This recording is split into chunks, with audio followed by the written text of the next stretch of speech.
হাজার বছর ধরে আমি পথ হাঁটিতেছি পৃথিবীর পথে। সিংহল সমুদ্র থেকে নিশীথের অন্ধকারে মালয় সাগরে অনেক ঘুরেছি আমি। বিম্বিসার অশোকের ধূসর জগতে সেখানে ছিলাম আমি। আরো দূর অন্ধকারে বিদর্ভ নগরে আমি ক্লান্ত প্রাণ এক, চারিদিকে জীবনের সমুদ্র সফেন। আমারে দুদণ্ড শান্তি দিয়েছিল নাটোরের বনলতা সেন।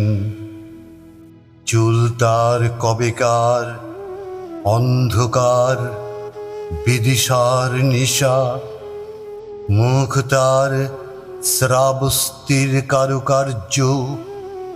অতি দূর সমুদ্রের পর হাল ভেঙে যে নাবিক হারায়েছে দিশা, সবুজ ঘাসের দেশ যখন সে চোখে দেখে দারুচিনি দ্বীপের ভিতর, তেমনি দেখেছি তারে অন্ধকারে। বলেছে সে, এতদিন কোথায় ছিলেন? পাখির নীড়ের মতো চোখ তুলে নাটোরের বনলতা সেন। সমস্ত দিনের শেষে শিশিরের শব্দের মতন সন্ধ্যা আসে। ডানার রৌদ্রের গন্ধ মুছে ফেলে চিল।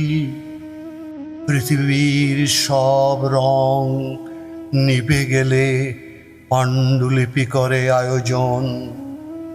তখন গল্পের তরে জোনাকির রঙে ঝিলমিল সব পাখি ঘরে আসে।